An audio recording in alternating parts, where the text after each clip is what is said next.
Boa noite, pessoal.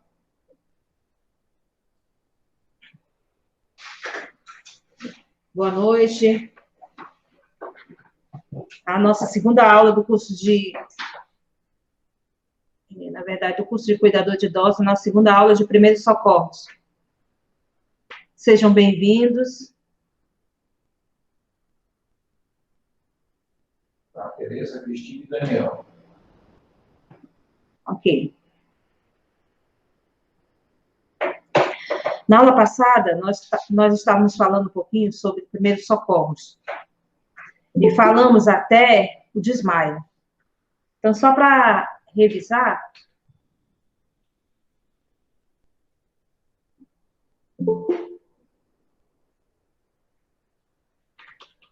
deixa eu só passar aqui, por favor. Nós falamos um pouquinho sobre o socorrista, os cuidados que o socorrista tem que ter nos atendimentos. Nós falamos sobre ferimentos leves, ferimentos extensos ou profundos. Falamos sobre hemorragia interna e hemorragia externa. Falamos também sobre hemorragia... Boa noite, tia. Oi, amiga, boa noite. Boa noite. Obrigada, é porque eu estou sem câmera, viu? Estou com um problema no computador, mas eu vou estar sempre participando. É a Lailma, viu? Oi, Lailma, seja bem-vinda. Tá dando para ouvir? Oi? Tá dando para ouvir? Perfeitamente. Obrigada. Certo. E tu tá sem teu celular? Não, eu tô com o meu celular, só que eu tô com um problema na minha conta. E a gente tá. Lembra que ontem eu entrei com a conta do meu esposo? Sei. Aí hoje eu fui tentar consertar e aí tá dando problema, porque a minha conta é antiga e aí eles estão pedindo um telefone que eu nem tenho mais para refazer a senha. Eu sei a senha, só que não dá certo. Então eu vou entrar normal aqui e aí eu vou ver o que é que eu faço para consertar. Agora eu tô sem câmera no computador. Quando eu consertar, aí eu vou ficar no celular, tá bom? Ok. Mas tá dando para tu enxergar? Tranquilo, tudo. Então tá ótimo. Obrigada. Ok. Então, nós falamos um pouquinho sobre hemorragia nasal, falamos sobre torniquete e o desmaio. Foi isso que nós demos na aula da terça-feira. Falamos da manobra de contrapressão, principalmente essa manobra de baixar a cabeça na direção do joelho, com os braços, né, estendidos. Essa pressão aumenta o oxigênio no cérebro do paciente e melhora a condição do desmaio, ou do mal-estar que poderia provocar o desmaio. Foi o que nós falamos na aula passada. Ainda dissemos que poderia pedir para o paciente deitar, cruzar as pernas, deitar com a cabeça um pouco mais baixa do que as pernas, tá? Elevar as pernas também, ajuda a oxigenar essa área na cabeça e diminuir a sensação de mal-estar que pode vir a provocar essa baixa oxigenação pode vir a provocar um desmaio.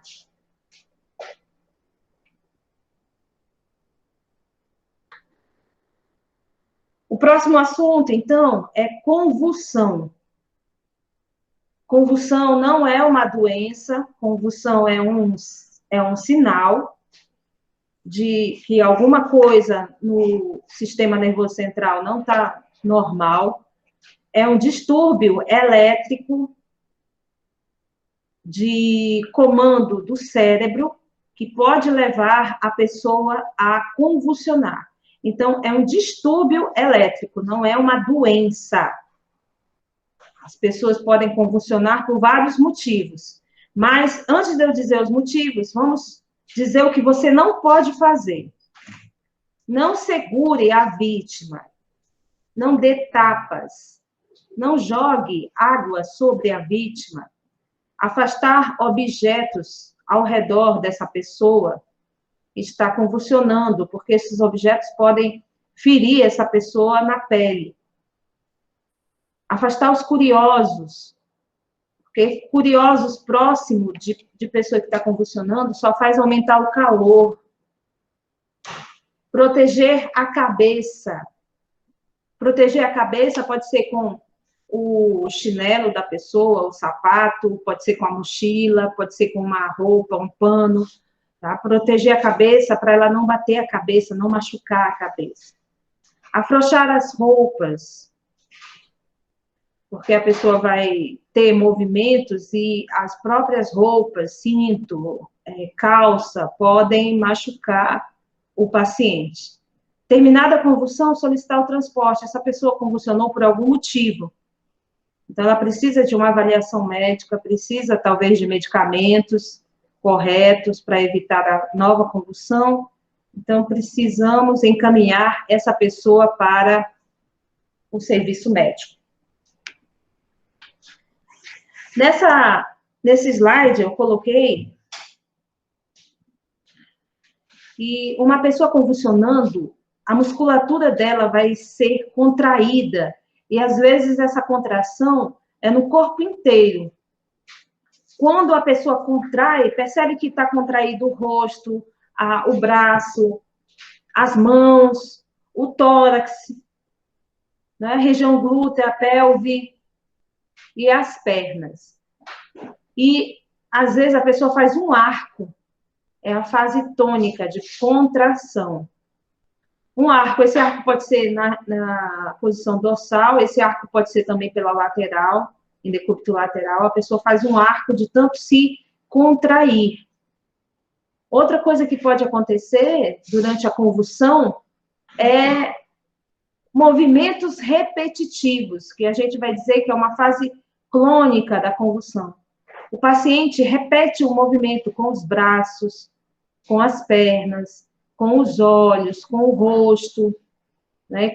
Ele pode balançar a cabeça numa única direção várias vezes.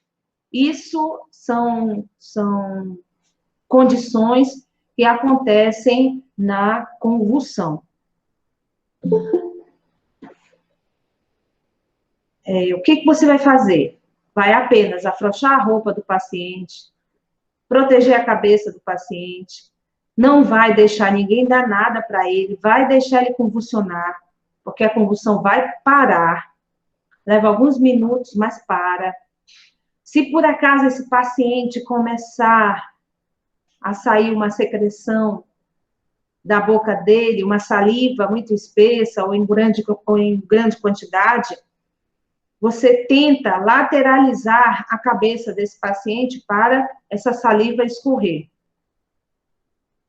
Jamais você pode colocar o seu dedo na boca desse paciente. Ele pode morder e machucar o seu dedo. Ele está respirando pelo nariz ou pela boca, você deixa a saliva escorrer se por acaso ele tiver com uma quantidade muito grande de saliva na boca, mas colocar o dedo jamais. É só virar a cabeça dele de lado, ok? Bom, a convulsão, ela pode ser causada por vários fatores. Por febre, crianças geralmente podem convulsionar com a temperatura acima de 38 graus. Porém, tem crianças que convulsionam com menos de 38, com 37,5. Tem crianças que convulsionam até com 37 graus. Pacientes que usam drogas ilícitas, ilícitas, né? O álcool e outras drogas podem convulsionar por conta dessas drogas. Pacientes, alguns medicamentos podem causar convulsão. Um psicotrópico pode causar convulsão. Então, o paciente que toma esses medicamentos pode ter convulsão. Coloquei aqui, muito importante, por conta das quedas. Queda em paciente idoso. O paciente caiu da própria altura. Isso pode levar o paciente a convulsionar. A queda vai causar um desequilíbrio no cérebro desse paciente e pode levar ele a convulsionar. Bom, são basicamente esses os fatores que levam à convulsão. E não esquecendo da doença. que pode ter como sinal a convulsão, que é a epilepsia. Então, a epilepsia também é um distúrbio neurológico, e um dos sinais de epilepsia pode ser convulsão. Nem todo paciente que tem epilepsia tem convulsão, nem todo. Por isso que eu digo que a convulsão não é a doença, é apenas um sinal de que alguma coisa pode estar errado no organismo. E, por fim, a convulsão não é uma doença infecto-contagiosa. É um distúrbio elétrico, como eu acabei de dizer. Um distúrbio elétrico no cérebro desse paciente não é uma doença contagiosa. As pessoas pensam que se tocar no paciente vão pegar convulsão. Se entrar em contato com a saliva desse paciente, vão entrar em convulsão. Isso não acontece, ok? Então, o que você já deve ter gravado aí, o que você pode fazer ajudar um paciente que está convulsionando. Acontece muito, é corriqueira essa situação, às vezes em shoppings, na rua. Então, a gente pode ajudar de uma forma tranquila, sem machucar o paciente. Terminada a convulsão, o ideal é que esse paciente siga para um atendimento médico.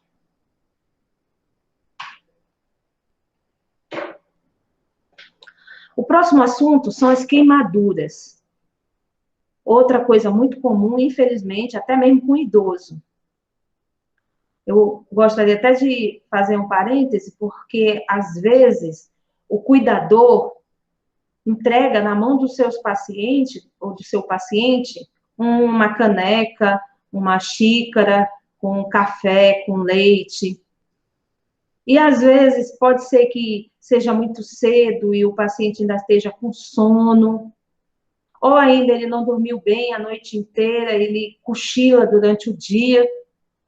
Lá o cuidador entrega a caneca de café, de leite ou de mingau na mão desse paciente, ele acaba cochilando e dormindo e derramando essa caneca nas suas pernas ou no seu corpo, provocando queimadura.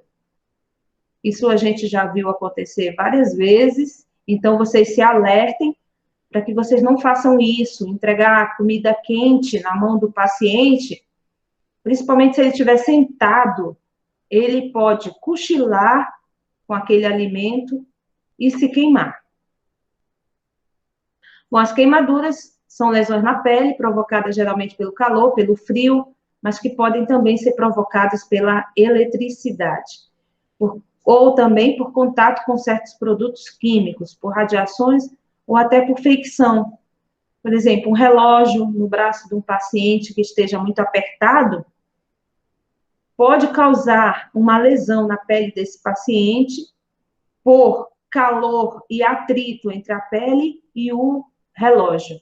Então, nós vamos chamar que essa lesão foi uma queimadura provocada pelo relógio. Isso é só um exemplo de queimadura provocada por fricção. Eu deixei, nesse caso, uma classificação mais antiga, existe uma classificação mais moderna, mas para nós, cuidadores, atende aí a nossa necessidade de entender o que é que você pode fazer no caso de uma queimadura. A queimadura de primeiro grau, ela acomete principalmente a camada mais superficial da pele, que é a epiderme. Vai provocar uma vermelhidão, uma dor local suportável, e não há formação de bolhas.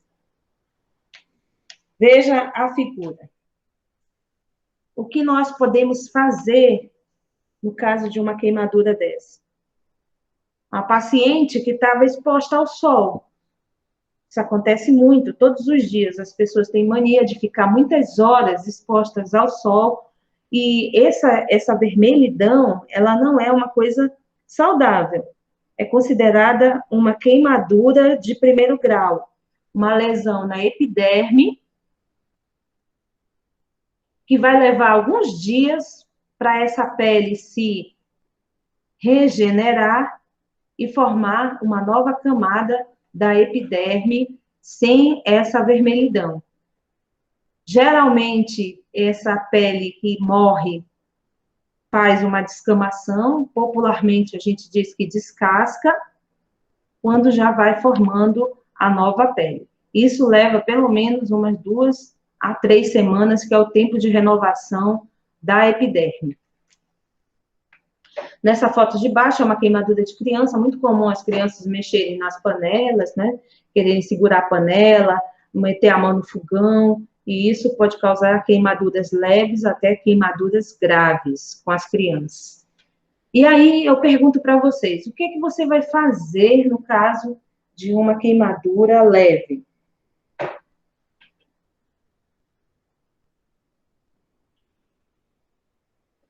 No caso de uma queimadura leve, o remédio que nós podemos utilizar é a água. A água, nesse caso, é o melhor remédio. Lavar bastante, molhar bastante essa lesão.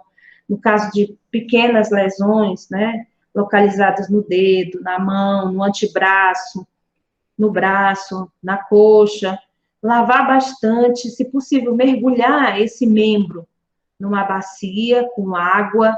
Essa água pode estar um pouco gelada, não com gelo. O gelo encostando na pele pode causar queimadura. Então, não devemos colocar as pedras de gelo de modo que fique encostado na pele.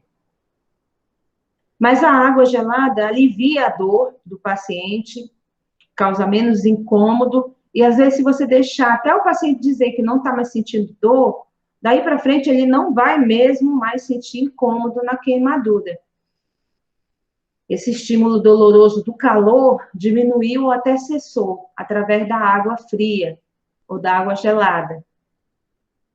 Então, basicamente, é isso que você pode fazer. Mas se o paciente continuar sentindo dor, tem que levar ele para o centro de tratamento de queimados lá do IJF, para o médico poder prescrever o medicamento e ele dar continuidade ao seu tratamento, até a regeneração da epiderme. Então, queimaduras superficiais, água no paciente até melhorar, ok? Já a queimadura de segundo grau, pelo o nível, o grau vai aprofundando na pele, nos tecidos. São lesões de camadas mais profundas da pele, elas formam bolhas, desprendimento de camada da pele, dor e ardência nos locais de intensidade variáveis. Quando a gente fala em dor e ardência de intensidades variáveis, é que se for uma criança, ela vai sentir muita dor. Se for um paciente idoso, ele tem um limiar de dor maior. Então, ele pode até nem reclamar de dor. Bom, aí nós estamos vendo as bolhas. Né? Vemos várias bolhas, tanto num pé como no outro, tem bolhas. E a pergunta é, o que nós podemos fazer com essas bolhas? Nós podemos estourar essas bolhas, fazer um curativo? Essa bolha pode estar próximo já da derme, da segunda camada da pele. A epiderme foi toda lesionada pelo calor e pelas bolhas.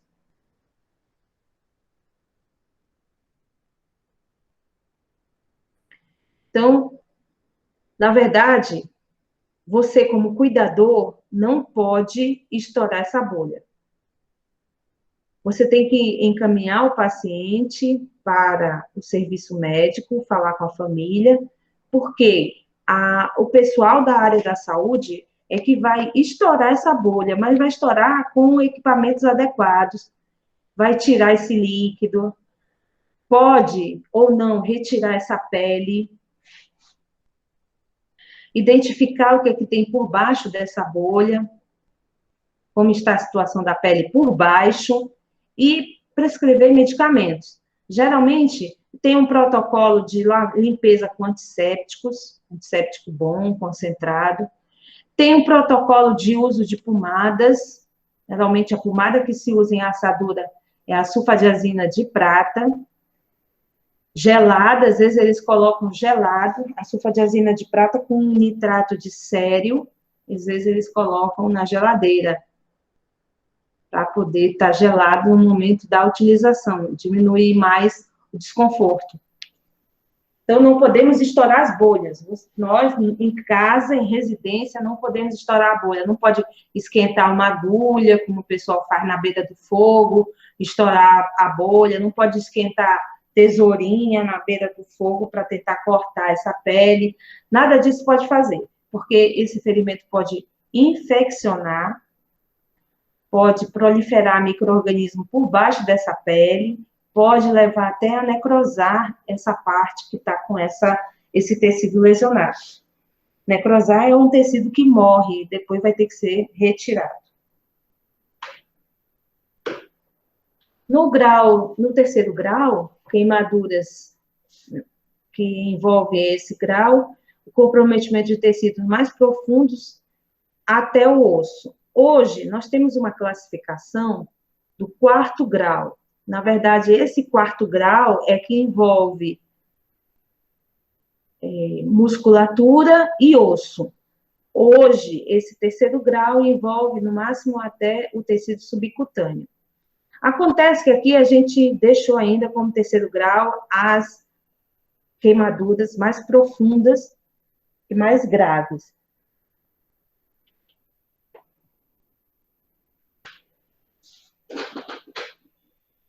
Então, eu tenho aí 2 pacientes, né, que tiveram aí queimaduras severas. Alguns são irreversíveis os danos. Outro paciente aqui, ele ainda está com o tecido necrótico aqui exposto. A gente percebe que esse tecido aqui, meio rosa, ele praticamente morreu. Provavelmente vai ter que ser feito um debridamento, uma retirada desse tecido. É uma queimadura extremamente grave, né, e o paciente pode até sofrer desidratação com essa queimadura, porque quando queima a nossa pele, numa quantidade muito grande de pele, nós estamos perdendo também uma quantidade muito grande de água. Então, pacientes grandes queimados, eles desidratam muito rápido, então tem que fazer rapidamente soro na veia para eles poderem hidratar o corpo. Bom, os cuidados que nós vamos ter na queimadura, tá? Eu enfatizo o seguinte: o cuidador dentro da residência, ele não tem equipamentos sofisticados, não tem um aparato, né, de equipamentos técnicos, não. Ele tem as coisas de dentro de uma casa normal, e é com essas coisas que ele pode realizar primeiros socorros. Às vezes, o ato também, gente, de não fazer, ou não causar dano, ou não mexer com o paciente, também isso é primeiros socorros, né? Eu fui treinado para, naquele momento, não tocar no paciente. Então, só estou dando um exemplo, e no caso da queimadura, é do mesmo jeito. O que nós temos dentro de casa é água. É com a água que você vai ajudar o paciente nas 3 tipos de queimadura. Na de 1º grau, na de 2º grau e na de 3º grau. Na queimadura ainda de 3º grau, como a gente acabou de ver, esse paciente você pode apenas molhar um pano, ou então uma gaze com água, colocar na queimadura e levar para o hospital. Porque o objetivo é evitar o estado de choque. Que choque é? Choque hipovolêmico, por conta de água. Por diminuição de água no corpo, ele pode entrar em choque hipovolêmico. Controlar a dor desse paciente. O paciente se agita com a falta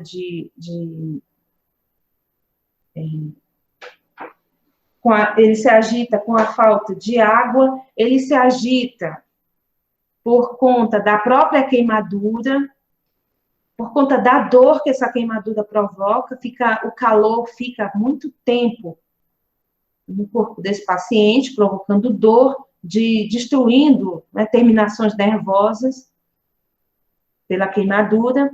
Então, ele pode ter muita dor quando a gente souber se comportar na frente desse paciente, tentando acalmar esse paciente, colocando essa água pode ser água destilada, pode ser soro fisiológico. E se você não tem nenhuma dessas águas, você pode usar a água da torneira da residência. Contanto que você coloque esse paninho com água ou com a gaze e leve de imediato para o hospital. Esse pano é só para não grudar na queimadura, porque também se você colocar um pano seco numa queimadura exposta, pode grudar e pode aumentar a dor desse paciente na hora de retirar esse pano. Mas você vai ter que cobrir para evitar a contaminação. Vai num transporte, até chegar no IJF, que é o Centro de Tratamento de Queimados. Até chegar lá, você vai dizer que a pessoa está pegando um monte de contaminação dentro do carro, porque não está coberto o ferimento, então é melhor cobrir, melhor ajeitar para ele não entrar em contaminação.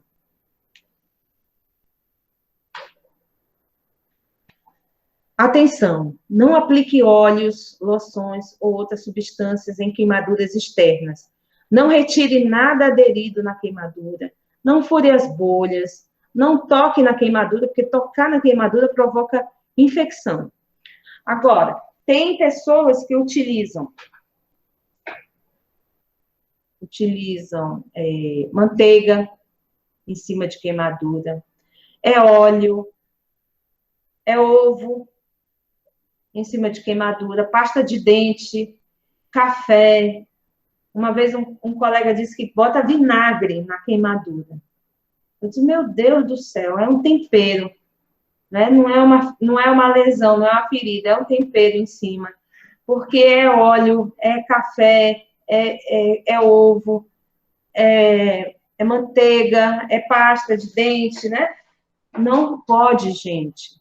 Como vocês estão aqui no curso, vocês não são mais leigos, tá? Sigam as orientações do que diz a nossa literatura. Não pode colocar nada disso em queimaduras externas.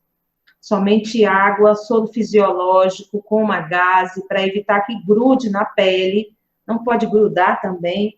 O paciente já está com dor, já está lesionado. Se grudar a gaze na pele dele, ele vai gritar de dor. Então, a gente tem que ter esse bom senso. E levar para o hospital. Lembrando que o centro de referência para queimados é o IJF. Tá? Só para lembrar disso, Centro de Tratamento de Queimados, CTQ. É um setor que fica dentro do IJF, que atende pacientes com queimaduras. O paciente está sentindo muita dor, mesmo que seja uma queimadura de primeiro grau, ele tem todo o direito de ser atendido lá no CTQ, lá do IJF, para ter a orientação médica e da enfermagem, o que é que vai fazer com essa lesão, o que é que pode usar. Geralmente, como eu acho que eu falei aqui para vocês, e se alguém não ouviu, eles usam a pomada de sulfadiazina de prata em queimaduras, geralmente. Eles usam também a pomada gelada para trazer mais um conforto para o paciente. Então, o médico vai prescrever a pomada, vai também usar a pomada que tem lá para diminuir o desconforto. Se for o caso deles usarem outro material ou outro medicamento, eles avisam para o paciente. Mais um detalhe, viu? Mais um detalhe para que não surja essa dúvida na cabeça de alguém. A pele da tilápia, eu esqueci de falar isso à tarde, o tratamento com a tilápia é um tratamento experimental. A pele do peixe, ela é retirada, as camadas da carne do peixe, totalmente retirada. As camadas, talvez, de gordura, toda retirada, é lavada, é esterilizada para poder colocar em cima da queimadura, tá? Ou seja, passa por um processo rigoroso de retirada de micro-organismos para poder chegar na pele do paciente. Então, está ainda num tratamento experimental, um médico de Recife, com os daqui da UFC, eles estão fazendo esse tratamento e vendo os resultados. Só falei isso porque pode chegar, como já chegou para mim, uma paciente pedindo que eu comprasse um peixe no mercado para colocar a pele em cima da ferida dela, né? Então, se chegar para você essa orientação, pelo amor de Deus, não faça isso, porque isso não é correto. Tá? Matar peixe, matar tilápia, para tirar a pele, para colocar em cima de ferida, não é essa orientação que os profissionais que estão trabalhando num trabalho seríssimo com a tilápia, eles vão trazer dessa forma para a população. Não é todo mundo que vai comprar o peixe na feira, tirar a pele e colocar nos ferimentos. Não é assim que funciona. Deixei esse tema porque o cuidador, ele já é orientado na residência a tomar sol com o paciente ou colocar o paciente para banho de sol, pelo menos 15 minutos a 20 minutos por dia. Por dia. Acontece que a exposição direta dos raios solares a gente chama de insolação. Quando o paciente passa muito tempo andando ou sob o efeito do sol, isso pode causar a insolação. E nada mais é do que uma desidratação causada pelo sol e pelos raios solares, pela radiação provocada pelos raios solares. Já intermação é a ação indireta dos raios solares. O paciente, ele está abrigado do sol. Como assim, professora? Ora, o paciente pode estar com um guarda-sol, um guarda-chuva, uma sombrinha, você segurando isso para ele. Mas o dia está muito quente e os raios solares atingem, sim, o guarda-chuva, e o calor transmitido por esses raios solares, esse calor passa para o paciente. E isso pode provocar no paciente, principalmente pacientes idosos, uma desidratação.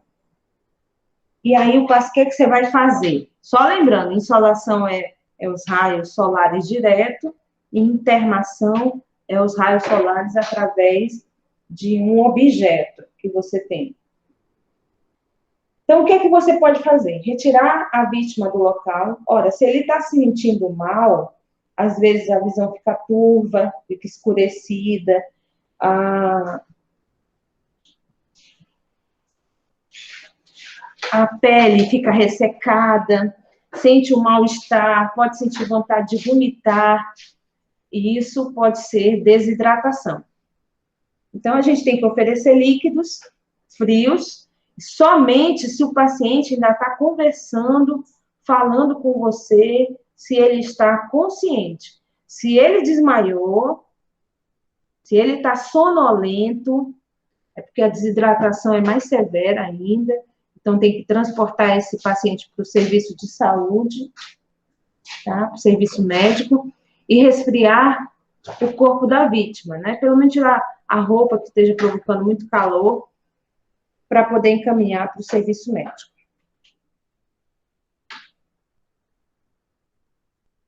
Esse nosso próximo assunto é uma série de acontecimentos que podem acometer os ossos, os ligamentos, os tendões, os músculos, as articulações, ou seja, o nosso sistema esquelético, e eles são tratados por nós, para primeiros socorros, todos quase que da mesma forma.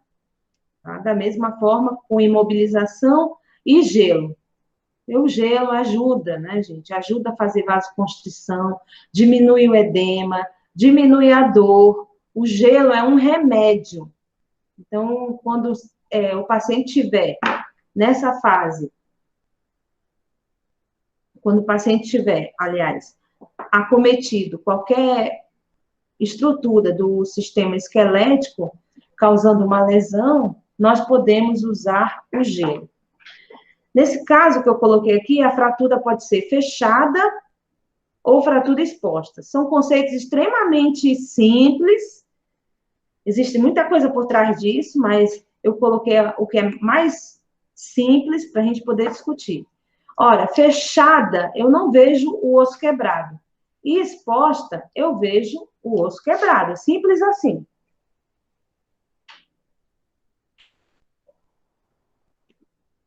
Bom, o que você pode fazer?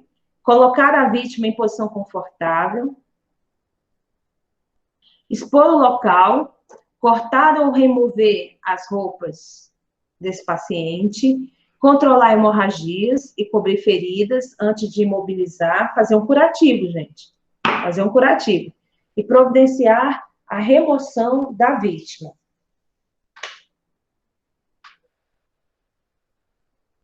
Para imobilização, você pode usar madeiras, tábuas, jornais, revistas, panos.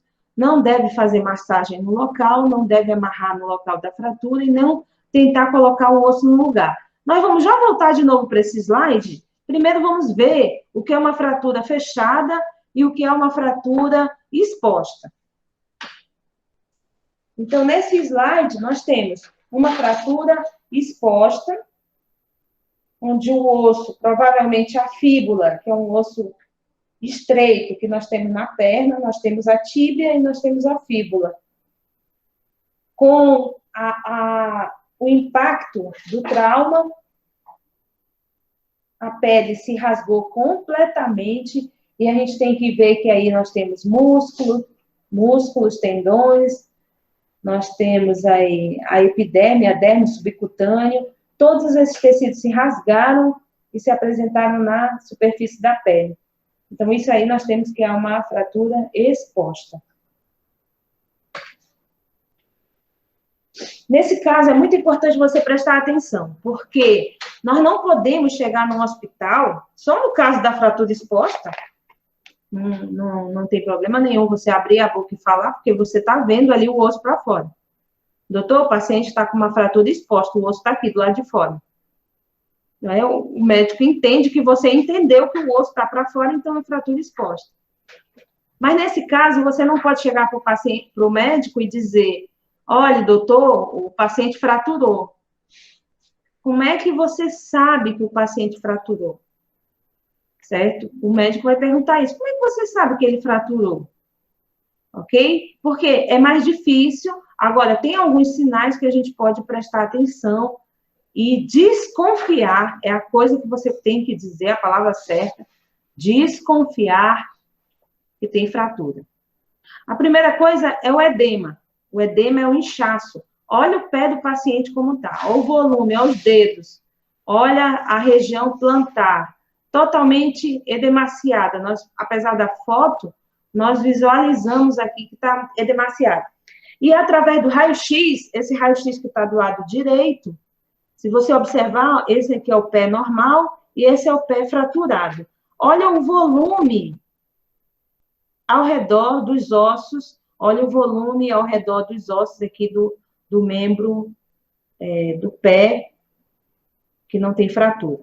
Então, o edema, ele é um sinal de quando os tecidos foram lesionados e se tem um extravasamento de líquido para esses tecidos e um processo inflamatório também nessa região.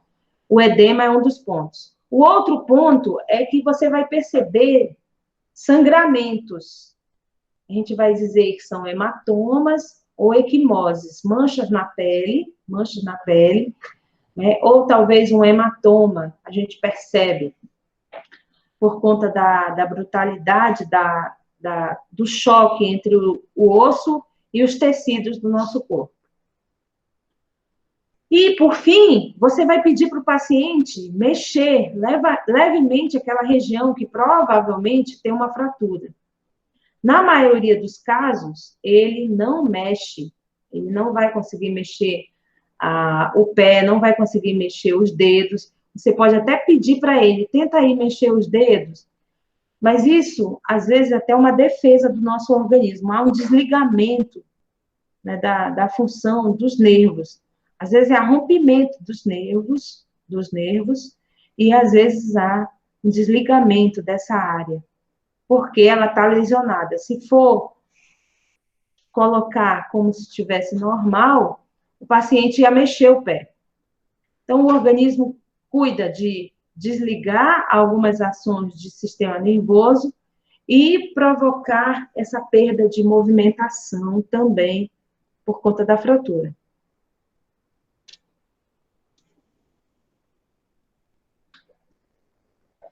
E aí nós temos mais três situações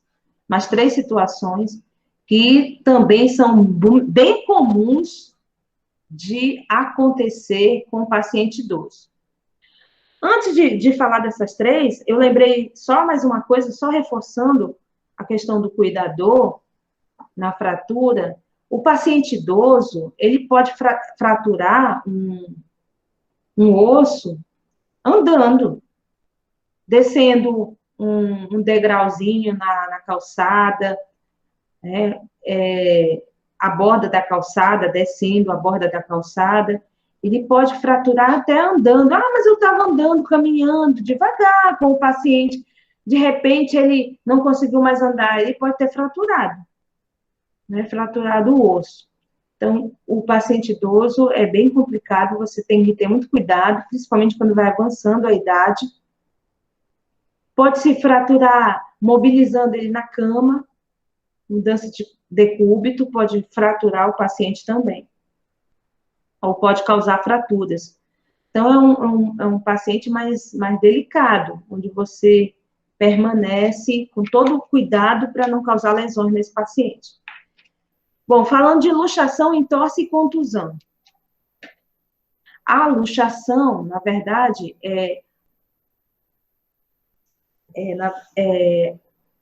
o afastamento do osso do leito dele. Agora, antes de mostrar a luxação no paciente, para vocês entenderem, tem aqui alguns itens. Tanto esses três como a fratura, tem que imobilizar a área traumatizada. E olha para a palavra, imobilizar, é parar de movimentar. Imóvel, né? Parado, estátua. Então, imobilizar a área traumatizada é parar ou deixar de movimentar essa área. Colocar compressa fria no local, diminui a dor do paciente, o edema, as manchas e por aí vai. Não fazer massagem no local, providenciar transporte. Olha o ombro deste paciente. O lado do computador aqui, o lado direito, esse lado aqui, tá a anatomia do corpo normal. O ombro é meio arredondado. Mas esse lado, o ombro tá pontudo. Ou pontiagudo. O que aconteceu? O osso saiu do leito dele. O leito desse osso, dessa cartilagem aqui do húmero, é nessa parte da escápula, nessa fossa aqui da escápula. Mas como o osso foi afastado por alguma pancada, ele não fraturou, ele luxou. Ele acabou sendo afastado, e aí o tratamento aí é médico, o médico vai ter que colocar esse osso no lugar. Mas é uma região que dói bastante, muitas vezes por ele fazer isso, ele tem que fazer uma anestesia. Então, muito cuidado. Muito cuidado, porque o que é que você vai poder fazer? Imobilizar. Você vai poder colocar, por exemplo, uma atadura aqui no antebraço do paciente, fazer uma tipóia, colocar no pescoço do paciente e amarrar. Fazer uma tipóia. Agora, ele vai ter que ir para o hospital, vai ter que fazer um raio-x, vai ter que um médico colocar o osso dele no lugar, tá? E isso não é função nossa, nós apenas vamos imobilizar e, se no local da dor, poder colocar uma compressa de gelo ou uma compressa gelada.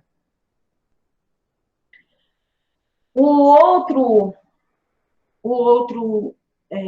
problema que a gente falou do sistema esquelético, né, a outra lesão, a gente chama de entorse. Os leigos chamam de torcer, né? Torcer o pé. Na verdade, é uma entorse. Entorse é uma lesão de tecidos moles. Quais são os nossos tecidos moles? Antes da gente falar, nós temos que saber os tecidos duros, A gente sabe que é o osso. Os ossos são extremamente duros ou endurecidos. Mas quais são os tecidos moles? Nós temos, então, os músculos, a pele, a epiderme, derme subcutâneo, o tecido muscular. Nós temos aí os ligamentos, são tecidos moles.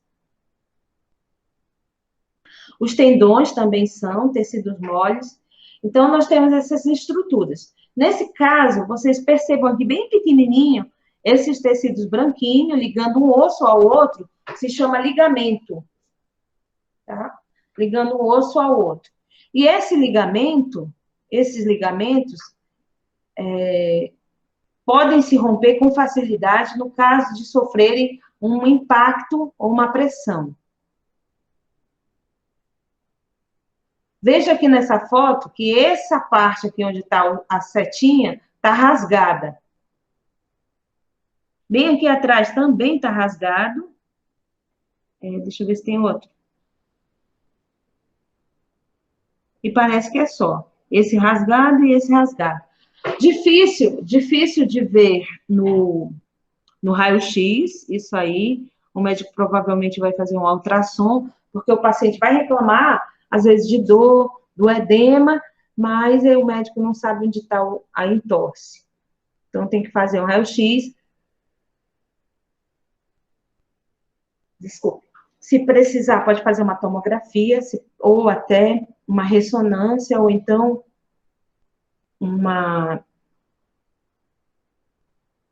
ultrassom, para poder descobrir onde está essa entorse, ou essa entorse ou essa lesão. E aí, o último seria a contusão. Então, nós vimos aí fratura, luxação, entorse, contusão. A contusão é causada por uma pancada. Essa pancada pode ser por um objeto, né, pode ser por outro ser humano, mas o que importa é que nesse caso aí dessa paciente, acho que é uma mulher, por quedas, ela inchou muito o supercílio e provavelmente tem uma lesão no olho, então vai ter que ir para uma emergência oftalmológica, uma emergência oftalmológica e uma emergência para fazer, desculpa,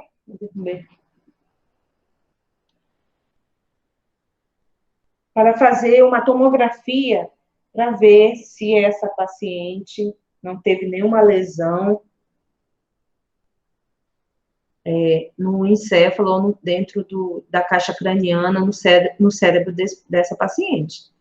Então, nós temos aí um caso aí muito, talvez, grave, de uma região do olho machucada, e também tem que afastar a possibilidade de lesão cerebral dentro da caixa craniana. O resto é um grande hematoma, tanto na parte de cima, quanto na parte de baixo do olho. Nós temos grandes hematomas, coleções de sangue provocado por pancada. E a gente chama de contusão. Quando eu disse, todos 4, fratura, entorse, luxação e contusão. Todos 4, onde precisar, a contusão também não é só no olho, pode ser na perna, pode ser no braço, precisam de imobilização, principalmente os 3 primeiros. Não pode mais mexer nesse membro que está maltratado, ou que está fraturado, ou que está luxado, não pode mais mexer. Então, aí nós temos, por exemplo, um pedaço de tábua, um coxim, um paninho para colocar na mão, observa que é para dar mais conforto ao paciente e para estabilizar também o antebraço do paciente. E estamos colocando aí uma atadura para prender e para ir para o atendimento médico. Isso é imobilização, que pode ser feito pelo cuidador, sem nenhum problema, basta ele ter conhecimento. Passou? Veja, uma fratura de tíbia na perna do paciente. Onde está a fratura? Deixa eu apontar aqui para você ver. O osso que partiu aqui, ó, quebrou. Veja, foi colocado um coxim no joelho do paciente para ele não estirar esse joelho de uma forma errada e piorar essa fratura. Porque se ele provoca uma tração aqui, um estiramento do joelho dele, tem um paninho aqui por baixo. Se ele traz esse osso para cá, essa parte, se ele traz essa parte para baixo, essa parte aqui que fraturou pode ir para cima, fazendo, então, uma fratura exposta. A fratura era interna, de repente ela se tornou uma fratura exposta, complicando ainda mais a vida desse paciente.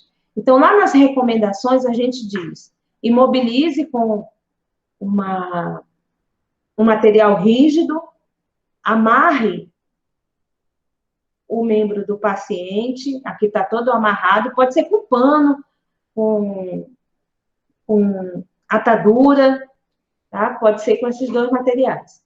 Amarre o órgão do paciente, agora, não pode amarrar com força, não pode amarrar em cima da fratura, não pode amarrar em cima da fratura, tem que ser ou antes ou depois, como está aqui perfeita essa imobilização.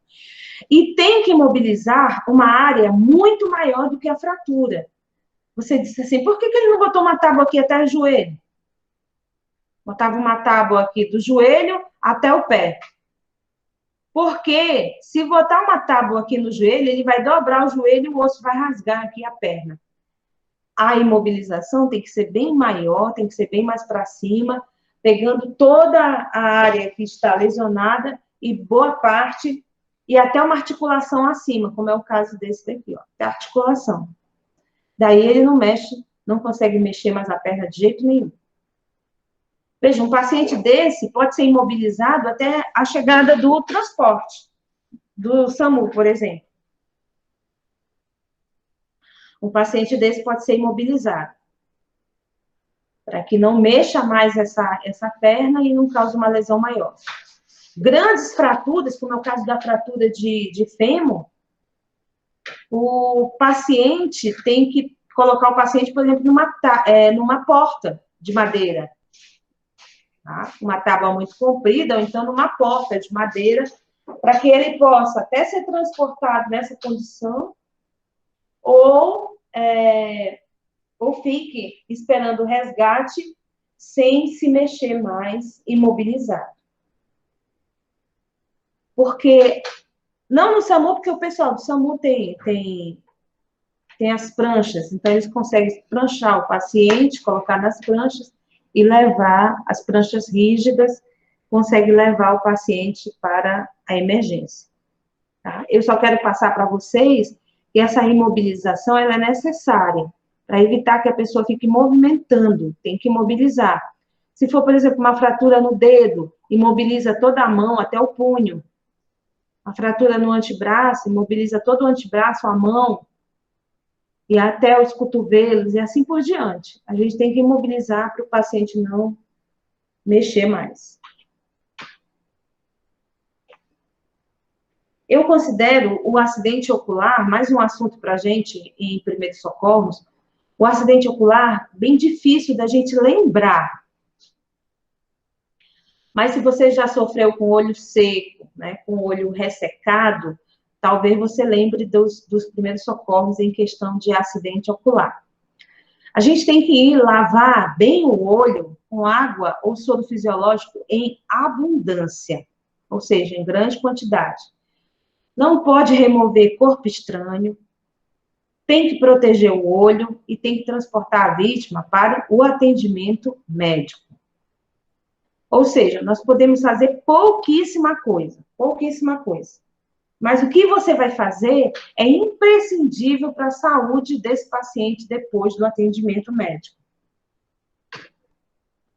Nós temos nessas duas fotos um prego que foi inserido com certeza, né, pessoal que trabalha em construção civil, acontece muito esses acidentes, porque eles não querem, os profissionais não querem usar os EPIs. Eles têm muita resistência em usar os EPIs. Então, acontece esse tipo de erro. Mas aqui, o prego foi introduzido de forma violenta, né? Rápida demais, às vezes, na esclera do paciente. Na minha visão de leigo, relacionado à oftalmologia, ele teve até uma certa sorte, porque não pegou aí, talvez, na córnea, na íris, na pupila. Mesmo assim, tem que saber se não foi lesionado nenhum nervo, porque lesão de nervo é mais difícil de cicatrizar. Então, ele introduziu o prego na esclera, na parte branca do olho do paciente. Bom, e aí o que é que você vai fazer? Vai ter que ir lavando esse olho até chegar na emergência. Se eu não me engano, aqui em Fortaleza, a emergência é o Leri de Andrade. Bom, aí você tem que lembrar, pode até colocar um pano limpo, né, para o paciente não ficar tão agoniado. Ele não vai conseguir piscar corretamente, e isso pode provocar o olho seco, e vai ainda causar mais dano nele após o procedimento.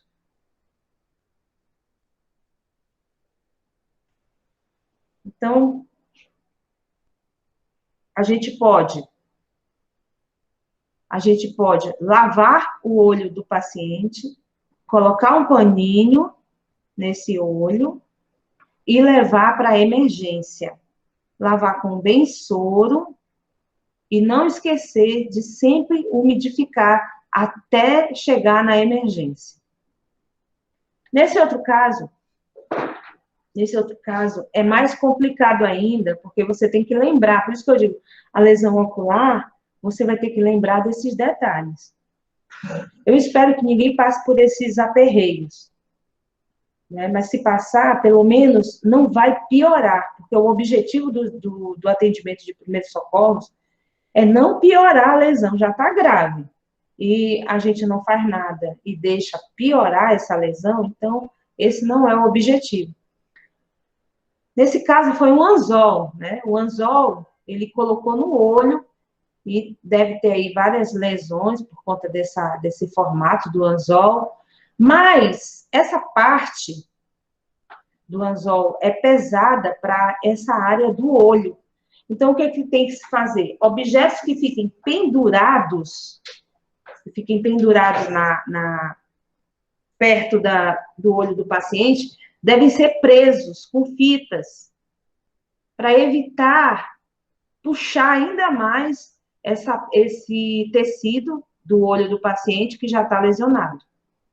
Então, temos que lembrar que objetos que fiquem pendurados, passa uma fita, sei lá, um esparadrapo, micropore, o que tiver, para evitar que esse objeto ainda maltrate mais ainda o paciente e piore a situação dele depois da cirurgia do médico. Oi, desculpa.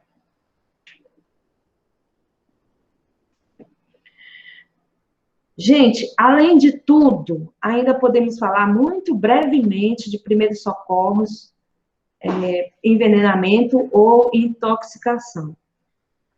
Envenenamento ou intoxicação, ele até não é tão raro em pacientes idosos, porque o idoso, ele pode beber, por exemplo, água sanitária, desinfetante, né, algum material desse que esteja numa garrafa PET, pensando que é água. Né? Ele pode até colocar uma garrafa dessa na geladeira, pensando que é água, vai que é água sanitária. Ele pode se confundir. Se ele tiver alguma demência, ele pode pegar essa garrafa, abrir a tampa e meter na boca.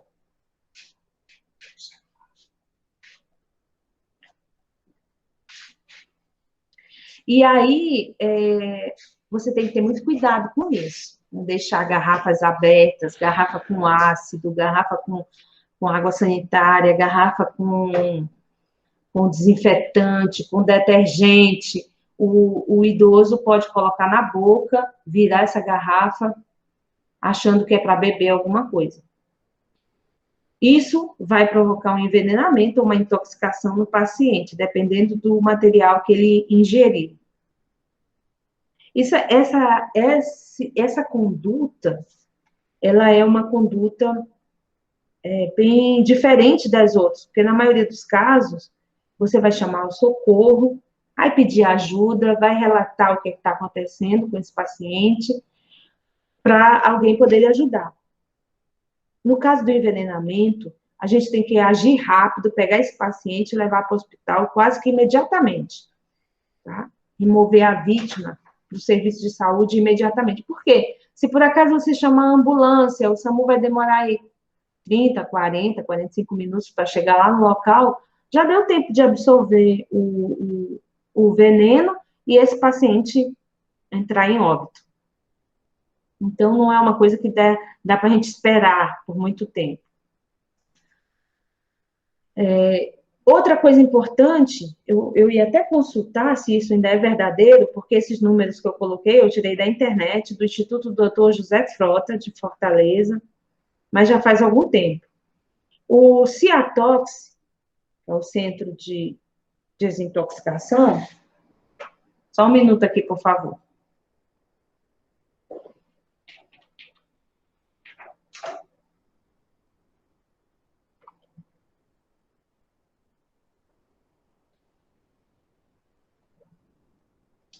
Só um instantinho, gente. É o Centro de Assistência Toxicológica de Fortaleza, CIATOX, para dizer o nome correto aí para vocês. Tá? Diz aqui o telefone 3255-5012. Deixa eu ver se eu continuo aqui. Vocês estão enxergando a minha apresentação, então? Responde aí para mim, por favor, que eu não estou aqui na tela. Sim. Tá? Está enxergando? Sim, perfeitamente. Ok. Então, deixa eu dizer aqui para você. 3255-5012. Eu vou até mudar depois esses telefones aí. Mas também não dá para tu consultar se ainda esses telefones da são do CIATOX? Para depois a gente mudar esses, não? Ah, não. Sim, porque o que acontece? Uma vítima de intoxicação, ele bebeu alguma coisa, algum veneno, tomou não sei quantos comprimidos, né? Acontece muito com as meninas, tá? As adolescentes, os adolescentes que cometem que tentam, né, contra a própria vida, querem se suicidar, eles tomam muito veneno de rato, chamado chumbinho. Como tem pacientes lá nas UTI do IJF, sempre tem uma menina jovem de 17, 16, 15 anos, porque tomou chumbinho. Geralmente por conta de namorados, de algum relacionamento amoroso, depressão, né, também, e por aí vai. E aí, essas meninas, quando tomam esses medicamentos, o médico, se ele for avisado por telefone, tá? É um tipo do serviço que você pode se comunicar por telefone com o médico, já avisando o quadro do paciente. Já dizendo se você viu ou se você presenciou ou alguém lhe falou, já dizendo, antecipando o que esse médico vai fazer. Muitas vezes, o antídoto para o veneno que foi tomado pode ter dentro de casa. E aí, se você já informa o que o paciente tomou, o médico pode orientar a reverter esse quadro já começando dentro de casa.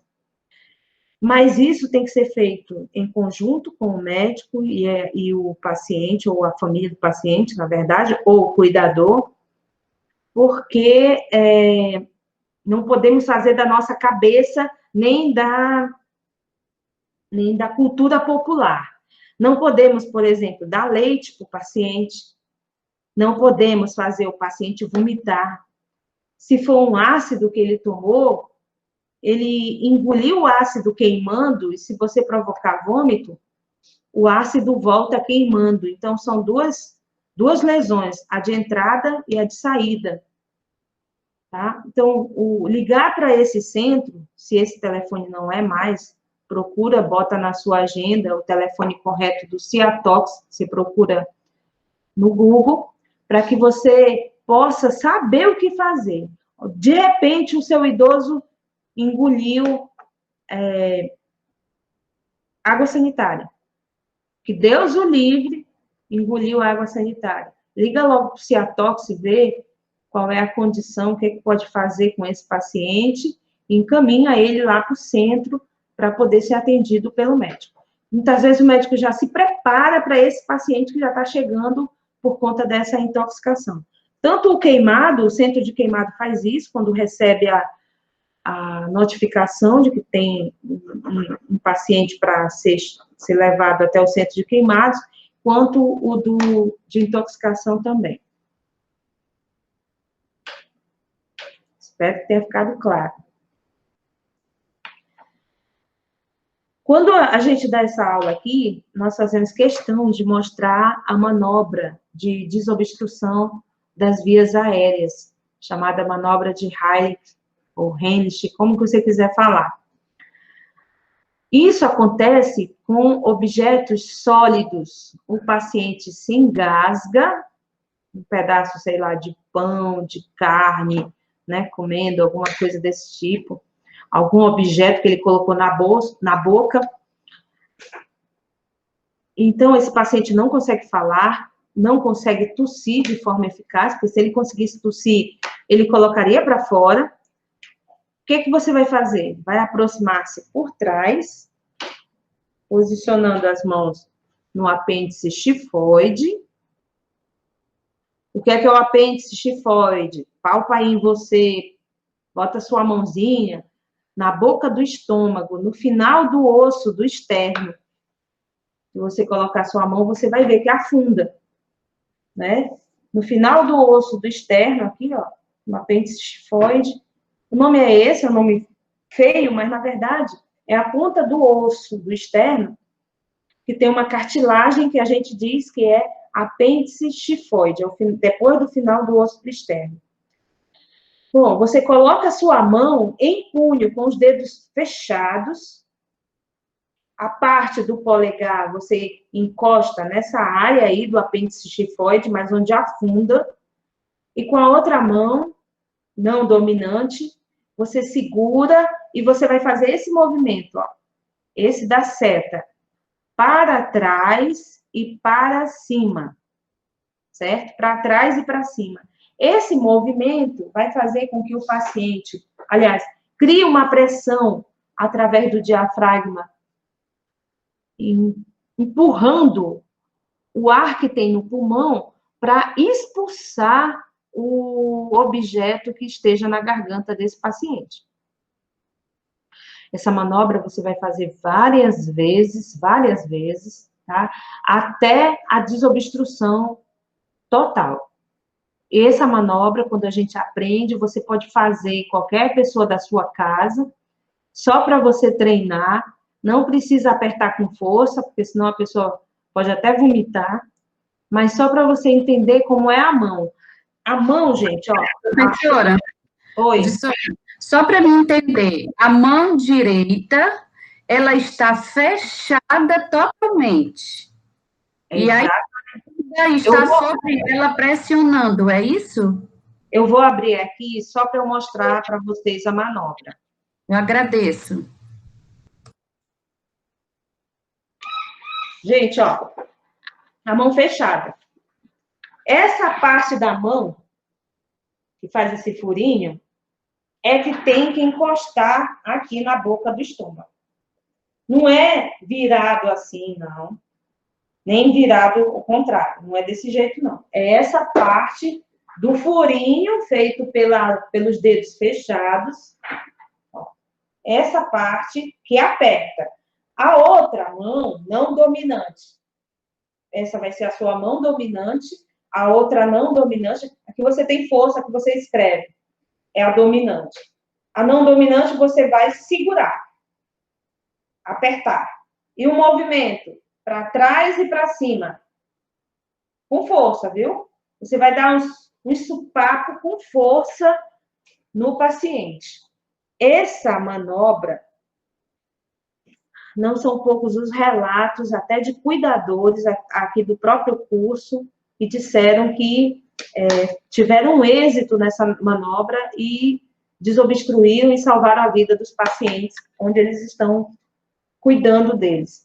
A gente teve um caso de uma menina, que ela é muito baixinha e o paciente muito alto, e o paciente estava deitado, acamado na cama dele, claro, e ele estava comendo alguma coisa e engasgou. Então, ela subiu na cama do paciente, pegou ele por trás. Imagine aí a cena, ela subiu na cama, pegou ele por trás e fez essa manobra corretamente, e ela conta que conseguiu desobstruir a via aérea do paciente, tá? Então, não são poucas as pessoas que já fizeram isso e conseguiram salvar vidas das pessoas. Vocês estão vendo aí o slide? Sim. Tá? Ok.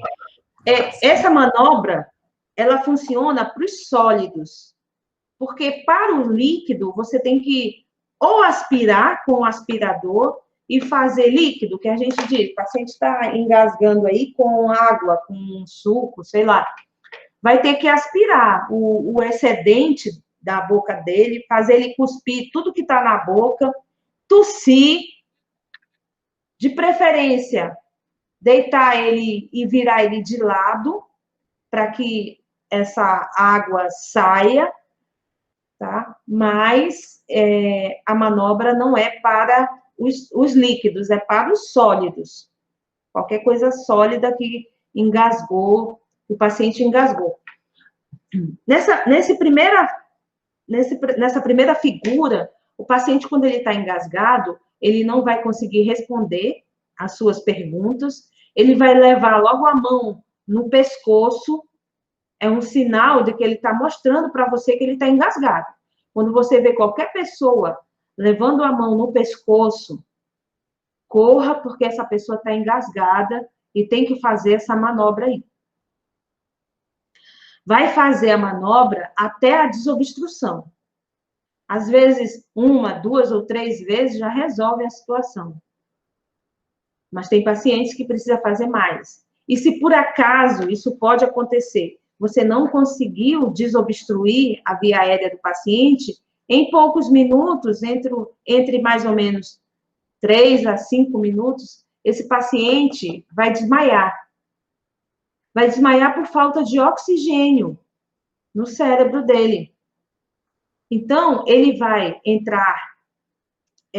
desmaiar, ele pode entrar em parada respiratória e, logo após, pode entrar em parada cardíaca. E aí a gente junta as duas, então ele entrou em parada cardiorrespiratória.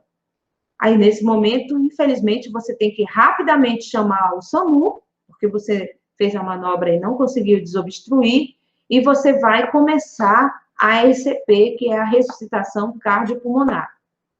Não é à toa que as pessoas também ficam por trás e colocam um pé na frente e um pé atrás. Para quê? Para apoiar. Às vezes ficam até um pouco de lado nas costas do paciente. Para quê? Porque se esse paciente desmaiar, você já está aí atrás, você consegue segurar esse paciente, colocar ele no chão para começar a fazer a manobra do RCP. Certo? A ressuscitação cardiopulmonar. Então, todos nós precisamos saber fazer isso aí. Ainda existe a possibilidade, tá, do próprio profissional, nesse caso, né, conhecer a manobra da autodesobstrução. O que é isso? Eu nem coloquei aqui uma imagem, mas é apoiar o abdômen lá nesse apêndice xifoide sobre o encosto de uma cadeira larga, de preferência uma cadeira larga,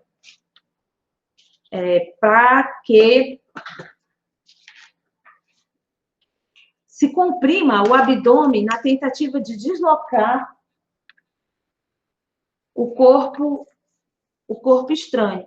Então, a autodesobstrução é você apoiar essa região do apêndice tifoide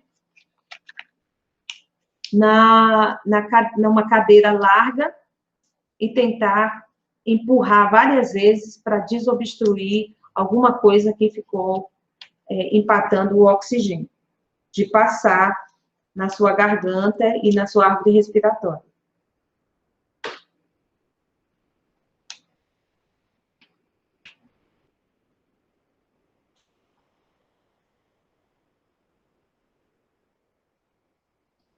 Para o leigo, para quem vai trabalhar numa residência, sem nenhum material, porque nós, na residência, nós não temos materiais para ajudar a fazer manobras de RCP e de respiração.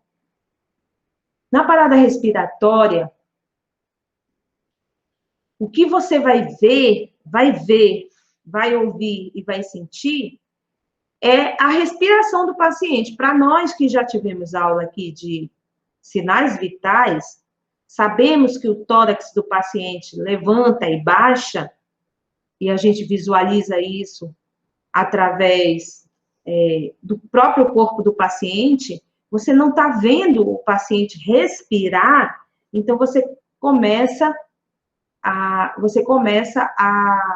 fazer a RCP, a ressuscitação cardiopulmonar, tá? Por que é orientado o leigo a fazer a RCP? Porque, na verdade, o pessoal da área da saúde, que já passou por um curso de APH, de primeiros socorros, que sabe utilizar os equipamentos, eles podem fazer as respirações ou ventilações. Mas as ventilações, para a gente poder fazer, ela precisa de uma máscara, eles chamam de pocket mask, ou precisa de um ambu, que é a bolsa válvula máscara. Em residência, você nem tem máscara, nem tem ambu, então você não pode fazer a respiração boca a boca. Boca a boca a gente faz quando é um familiar, um filho. Então, tanto na parada respiratória quanto na parada cardíaca, você vai fazer a RCP. Entenda que quando a gente está insuflando aí, mexendo em cima diretamente do coração, nós estamos levando o oxigênio para todos os órgãos. Então, quando você está fazendo a massagem, está levando o oxigênio para os órgãos. Tá? Bom, os sinais da parada respiratória é inconsciência, parada dos movimentos respiratórios, né? Você vai ver que o tórax do paciente não está se movimentando, através de você encostar um pouco a sua cabeça ou o seu ouvido próximo do nariz, você percebe que não tem respiração, né? E não sente que o paciente está colocando o ar para fora. Muitas vezes o pulso também está ausente, mas você não é obrigado a palpar o pulso desse paciente. Bom, nesse momento eu vou fazer uma pausa, porque nós vamos falar um pouquinho agora de parada cardiorrespiratória. Mas eu vou deixar o professor Leonardo Clement, lá do IBRAP, deixa eu fechar aqui. Não vai aparecer? Não, tem que abrir. Está aberto aqui. Cuidado, está aberto.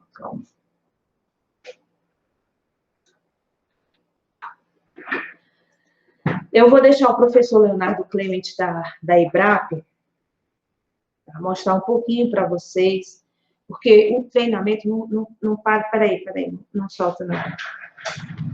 Treinamento desse médico, IBRAP, tá, gente? IBRAP é Instituto Brasileiro de APH, Atendimento Pré-Hospitalar.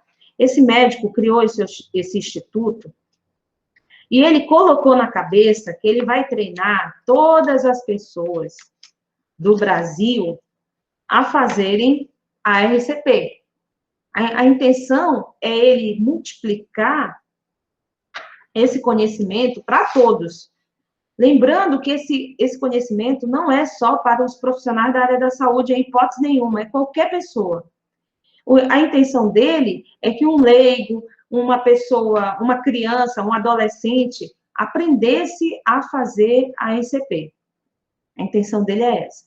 E nesse vídeo ele diz que quatro passos salvam a vida. Mas aí nós temos, quais seriam os 4 passos? Identificar a ECP, identificar a parada cardiorrespiratória, e para identificar, você tem que saber, pelo menos, que o paciente parou de respirar e que o paciente não responde ao seu comando. Você bate nele e ele não responde. Ele caiu, ele está no chão e ele não está respondendo. Você pode identificar a parada cardiorrespiratória desse jeito. Para quem tem treinamento de identificar o pulso carotídeo, que vocês viram aqui, inclusive, no curso, para quem já teve essa aula, para quem tem esse treinamento, pode até identificar o pulso. Mas é um momento muito difícil, porque no desespero a pessoa não consegue palpar corretamente o pulso. E esse seria o primeiro passo, identificar a RCP. O segundo passo seria, então, chamar ajuda. A ajuda vem através do SAMU, chamar logo o SAMU. E aí, nesse passo, ele institui para todas as pessoas também pedirem o DEA. O DEA é o desfibrilador externo automático. Então, ele diz que todas as pessoas têm a habilidade de pedirem o DEA, tem o direito, na verdade, de pedirem o DEA. Só que o DEA, para nós, é uma coisa bem longe de se utilizar, porque não tem em todos os lugares aqui no Brasil. O DEA poderia ter no supermercado, próximo da sua casa, poderia ter numa academia, o DEA poderia estar numa clínica, poderia estar numa escola. Se fosse assim, era muito fácil. O DEA, na verdade, vai promover um choque, vai parar o coração por alguns segundos e vai promover a reorganização do estímulo elétrico, fazendo com que esse coração bata de novo no ritmo dele. Então, o DEA é para isso. Agora, o DEA é autoexplicativo, ele tem um som próprio, ele fala, ele tem as mensagens, ninguém precisa ter medo de usar o DEA. Então, a intenção desse médico, eu só estou explicando, porque ele vai falar dos 4 passos aí. Nós não vamos ver o vídeo todo, eu só vou colocar aqui um pedacinho para vocês sentirem vontade de estudar mais. Esses vídeos estão no site do IBRAP, hoje mesmo eu estava vendo o site, tem muito mais de 200 vídeos de atendimento pré-hospitalar.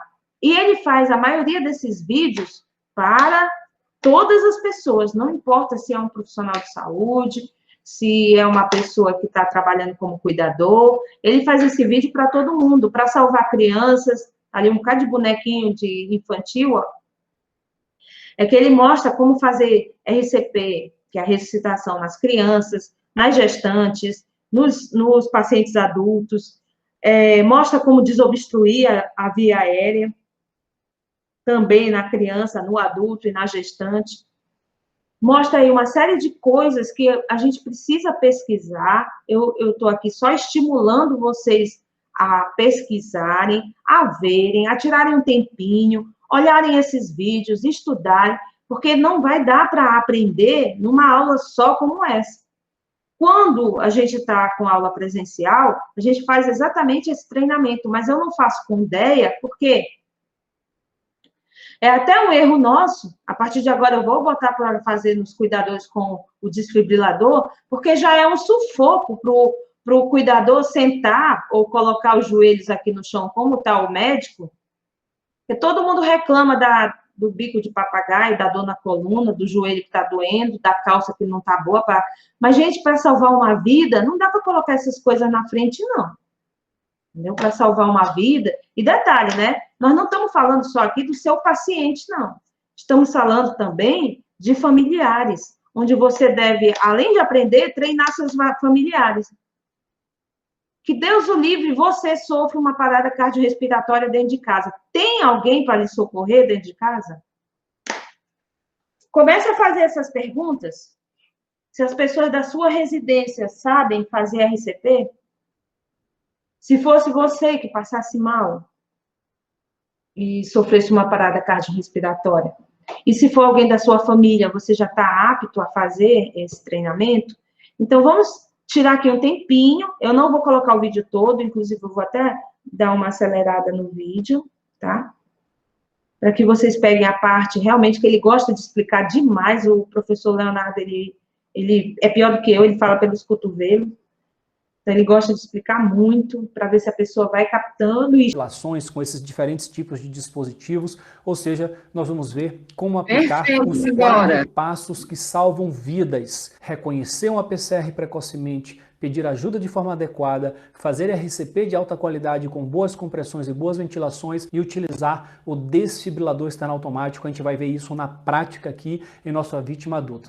O nosso workshop, nós já vimos no vídeo 1, os conceitos fundamentais de suporte básico de vida. É um vídeo importantíssimo, indispensável para que você tenha o maior proveito possível desse workshop. Então, caso você não tenha visto ainda esse vídeo 1, vou deixar logo aqui abaixo do vídeo, tem um link, basta clicar, assiste o vídeo 1, depois vem, assiste esse vídeo 2. No vídeo 3, nós vamos falar de pediatria, ou seja, o que fazer na prática diante de uma PCR em crianças, em lactentes e também numa situação de engasgo, obstrução das vias aéreas por corpo estranho. E o último vídeo do workshop, o 4º vídeo, nós vamos mostrar como você, profissional de saúde, de APH estudante, pode se tornar um instrutor de suporte básico de vida credenciado e trabalhar profissionalmente na multiplicação desses conteúdos. Uma coisa interessante que eu quero trazer para vocês aqui no workshop é a discussão de princípios e preferências. Eu já falei um pouco sobre isso no vídeo 1, e aqui eu vou reforçar e mostrar isso na prática.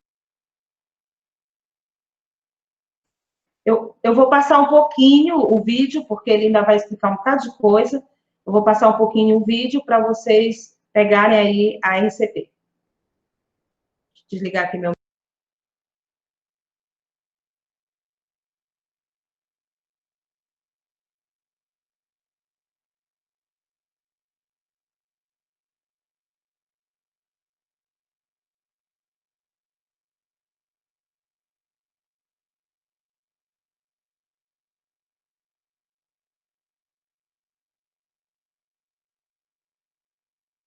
daqui para frente. Então vamos lá. Como vocês estão vendo aí no slide, o primeiro passo dos 4 passos que salvam vidas, que consiste em reconhecer uma parada cardiorrespiratória, primeiro nós temos que suspeitar e segundo, avaliar.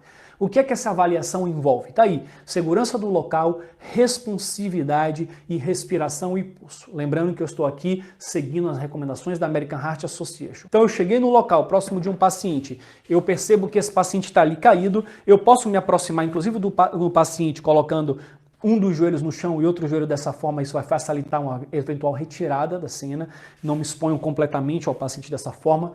Tá dizer que está errado, mas é uma preferência, mas eu posso chegar aqui, se eu decidir de me aproximar dessa forma, uma vez que o local está seguro, a gente checa a responsividade assim. Senhor, senhor, pode me ouvir? Senhor, pode me ouvir? Bato nos ombros e chamo em voz alta. Se esse paciente não responde nada, não esboça nenhum tipo de reação, eu já posso pedir ajuda para alguém que esteja do meu lado. Você liga para o 92, você vai buscar um DEA. É importante mostrar às pessoas. Se tem só uma pessoa, você vai pedir para essa mesma pessoa ligar para o SAMU e buscar um DEA. Idealmente deve ter um DEA ali por perto. Se você está sozinho, nesse momento você segura um pouco, vai checar o próximo passo e depois você pede ajuda. Se tiver 2 pessoas, para uma você pede para chamar para o SAMU, para outra você pede para ir buscar um desfibrilador externo automático. Feito isso, o que é que a American Heart Association preconiza? Eu vou aqui abrir a via aérea, lembrando que não é um paciente com suspeita de trauma cervical, faço uma manobra de Head Tilt and She Lift, que é a manobra de inclinação da cabeça com elevação do queixo. Vou expor essa região aqui e vou localizar aqui a cartilagem tireoide, deslizo para o sulco carotídeo e com a polpa digital de 2 dedos eu vou checar aqui o pulso ao mesmo tempo que eu observo elevação torácica. Então 5 a 10 segundos eu estou olhando se tem expansão torácica e estou checando o pulso. Após esses 5 a 10 segundos, existem aquelas 3 opções. Ou o paciente respira e tem pulso ok, vamos monitorizar, aguardar a chegada, posição lateral de segurança. Ou o paciente tem pulso, mas não respira, parada respiratória, vamos fazer as ventilações de resgate ali por 2 minutos, um a cada 5 a 6 segundos. Ou, no pior dos casos, o paciente não tem pulso e o paciente não respira. Ou eu estou até em dúvida do pulso, mas nesse caso eu faço RCP. Lembrando que leigos não checam pulso e profissionais que não têm segurança na checagem do pulso estão autorizados a não checar o pulso e iniciar RCP, mesmo com paciente que não respira e está inconsciente e eu não tenho o dado do pulso. Mas não vai prejudicar o paciente? Tem muito mais chance de ajudar o paciente do que prejudicar. Então, se o paciente já não respira e não está inconsciente, é indicado fazer ressuscitação cardiopulmonar. Esse é o primeiro passo. Feito isso, então eu peço ajuda ou eu já pedi ajuda. Como é que a gente vai pedir ajuda? Passando aqui o próximo slide. Se eu estou fora do ambiente hospitalar, o ideal é você liga para o 92 ou 93, bombeiro, a depender da situação, da região, às vezes não tem um 92, é um 93, e vai buscar um desfibrilador externo automático que idealmente deve estar ali por perto. Não temos hoje em todos os lugares do Brasil, ok. Tem cada vez mais, então é bom que a gente aprenda a pedir para que o dia que tiver um, a gente não deixe de solicitar. Se eu estou num ambiente intra-hospitalar, eu vou pedir ajuda como? Você vai buscar o médico, chame o médico, vai buscar o carrinho de parada, porque no carrinho de parada já tem um ambu, já tem um desfibrilador externo automático, eventualmente já tem um desfibrilador manual com função DEA, já dá para começar a atender esse paciente em SBV, mesmo no ambiente intra-hospitalar onde o médico não está presente. Se eu estou sozinho na cena, uma possibilidade, eu ligo do celular. Posso colocar o celular, inclusive, e começar as manobras enquanto eu estou aguardando ali o atendimento, que a gente sabe que não é imediato. Então existem algumas opções, mas é importante pedir ajuda de forma adequada. Então nós estamos aí, primeiro passo, segundo passo, ok. Terceiro passo, como fazer boas compressões cardíacas.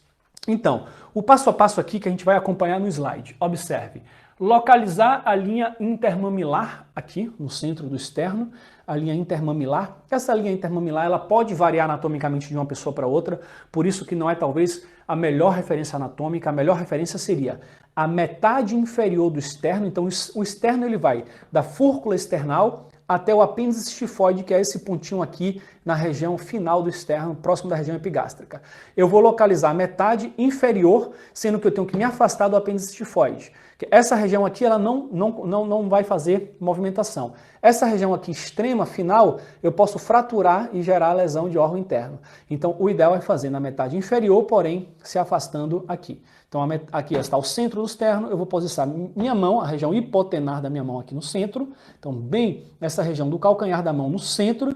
Com a outra mão eu vou entrelaçar por cima. Cruzar os dedos é importante, não é para deixar a mão assim, não é para deixar a mão assim, é para cruzar os dedos, e aí eu venho acima do paciente, olha, meus joelhos estão próximos do paciente, o meu ângulo está exatamente alinhado com o centro, eu deixo meus braços 100% esticados, uma dica aqui, você mostra a sua região antecubital para frente, como se a pessoa da frente pudesse pegar um acesso aqui, que se eu deixo o meu braço assim lateralizado, a probabilidade dele dobrar na minha compressão é grande, então eu vou deixar meu braço assim, ó, para frente, meus ombros aqui alinhados, formando um ângulo de 90 graus entre meus braços e o plano do chão. E aqui eu faço minhas compressões. Forte, rápido, observando o retorno completo do tórax. Que é que o protocolo recomenda? Frequência, 100 a 120 por minuto. Ou seja, 30 compressões entre 15 e 18 segundos. E profundidade no adulto entre 5 e 6 centímetros. É isso que a American Heart Association recomenda. Então eu faria dessa forma. 1, 2, 3, 4, 5, 6, 7, 8, 9, 10, 11, 12, 13, 14, 15, 16, 17, 18, 19, 20, 21, 22, 23, 24, 25, 26, 27, 28, 29, 30. Perceba que meu cotovelo não dobra. Isso vai fazer com que minha compressão seja mais efetiva, mais eficaz, eu vou cansar menos, no ritmo certo, na profundidade certa e observando o retorno completo do tórax. Essa é a forma de fazer compressões adequadas. Se eu estou sozinho na cena, eu vou fazer 30 compressões, 2 ventilações, 30 compressões, 2 ventilações, até quando eu aguentar. Se tiver mais de uma pessoa na cena, 2, 3, enfim, a gente vai revezar as compressões a cada 2 minutos. A gente vai ver daqui a pouquinho como fazer isso em equipe. No próximo passo, vamos ver aqui como fazer as ventilações no suporte básico de vida. Existem 3 formas: boca a boca, pocket mask e ambu. O pocket mask, na verdade, é dispositivo válvula máscara, pocket mask é uma marca, e ambu, mesma coisa, ambu é uma marca, o nome é dispositivo bolsa válvula máscara, ou BVM. Vamos ver cada um delas. Como é que eu faço um boca a boca? Bom, primeiro que boca a boca você vai fazer no seu ambiente pessoal, sua vida familiar, enfim, fora do seu ambiente de trabalho. Porque no ambiente de trabalho não tem porquê, nós temos equipamentos para fazer ventilações se protegendo. Não existe registro na literatura de doenças graves sendo transmitidas através do boca a boca, mas ainda assim é uma opção realizá-la ou não, segundo os protocolos. Mas se você decidir realizá-la, aqui está a técnica. Você vai pinçar a narina do paciente, vai com a outra mão inclinar a cabeça, abre a boca e fazendo um bocão de peixe, assim, você vai englobar a boca do paciente e fazer a ventilação. E sempre observando a elevação do tórax, porque esse é o seu termômetro. Se a quantidade de ar que você insuflou foi suficiente, elevou um pouco, basta. Se jogar mais ar do que isso, o excedente vai todo para o estômago. Então, novamente, pinço, abro a cabeça aqui, abro a via aérea, melhor dizendo, inclino a cabeça, abro a boca e olha o bocão aqui de peixe. Então, aqui seriam minhas duas ventilações que eu faria entre 30 compressões. A Pocket Mask, esse dispositivo aqui, é um dispositivo de barreira. Tem a barreira de contato, que tem uma máscara aqui de silicone, uma bolsa pneumática. Tem uma válvula unidirecional que eu vou encaixar, que vai fazer com que o ar vá e não volte para mim. Então eu vou encaixar essa parte pontiaguda aqui na pirâmide nasal, a parte romba do queixo do paciente. Encaixo dessa forma. Aqui eu vou fazer a letra C, uma letra E, ou seja, com esses dois dedos eu vou vedar a lateral, e com o E eu vou poder aqui vedar bem, abrir a via aérea e ventilar observando. Observe que existe uma elevação do tórax. Então eu fiz 30 compressões, venho aqui. Lembrando que eu tenho entre 5 e 10 segundos no máximo para conseguir realizar essas duas ventilações. Quem deve realizar ventilação? Quem tem treinamento para isso. Quem não tem treinamento para realizar ventilações, ou quem não está com dispositivo de barreira e não quer fazer boca a boca, pode realizar o que nós chamamos, a American Heart chama de hands only, ou seja, somente as mãos, compressões contínuas e ininterruptas sem as ventilações. A Pocket Mask é excelente para ser utilizada quando eu estou sozinho na cena, por isso que é legal que o socorrista sempre tenha a sua. Porque se está numa PCR sozinho, você consegue comprimir aqui e ventilar estando na lateral do paciente, porque eu tenho uma mão para abrir, a outra para vedar e eu ventilo com a boca. Já o ambu, ele é mais recomendado de ser utilizado quando nós estamos em equipe. Por quê? Para ventilar com o ambu, a posição correta é estarmos aqui na cabeça do paciente, na posição cefálica.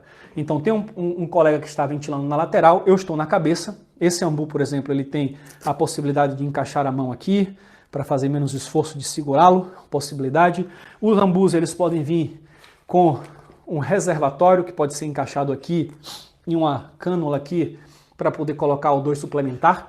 Se eu colocar no O2 em alto fluxo, eu vou fornecer um FO2 de 100% ao paciente, que no final das contas sai a ele mais ou menos uns 90% por conta de alguma mistura que tem com ar. Se eu forneço ar dessa forma, eu forneço 21%, que é que tem de oxigênio na atmosfera. No boca a boca e na Pocket Mask, já que é o ar insuflado, por mim, eu estou fornecendo uma FO2 de cerca de 17%, que já é bem melhor do que nada do paciente que não está ventilando. Então, para ventilar com o ambu, nós temos uma máscara também, pontiaguda. Vou posicionar essa máscara na pirâmide nasal, dessa forma aqui. Vou fazer uma letra C, uma letra E aqui na mandíbula, e aqui eu abro a via aérea e ventilo, observando a elevação do tórax. Observe, uma ventilação, duas ventilações. A quantidade de ar que eu insuflo está aqui na bolsa e eu vou fazer isso visualizando a elevação do tórax. Se o tórax não está elevando, verifique se a via aérea não está fechada, não está desta forma. Aí realmente o ar vai todo para o estômago. Mesma coisa com boca a boca, com Pocket Mask. Se eu ventilo com a via aérea fechada, o ar vai procurar a zona de menor pressão, ele vai fazer insuflação gástrica, o que é muito ruim. Por isso que o socorrista tem que fazer ventilações se ele souber fazer. Porque quando a gente ventila, a gente deixa de comprimir, e se você deixa de comprimir, é ruim para o paciente, e para fazer ventilações que não estão indo para o pulmão, vai trazer diversos outros prejuízos. Portanto, ventilação para quem é treinado, tem segurança no procedimento. Já aproveitando esse momento, você poderia me perguntar, mas Léo, a American Heart em 2017 falou que agora pode fazer ventilações assíncronas. Eu faço compressões direto e uma ventilação a cada 6 segundos. É verdade isso? A American Heart trouxe, através de um estudo realizado em 3 ciclos, comparou fazer compressões 30 a 2 e fazer compressões contínuas com a ventilação a cada 6 segundos e encontrou o mesmo resultado em sobrevida. Por isso que ela disse que é possível, antes de colocar uma viária avançada, ou seja, eu estou preparando um procedimento, então são poucos ciclos, isso não foi testado em 1 hora de RCP para saber se essa insuflação gástrica lá em 1 hora vai ser grande.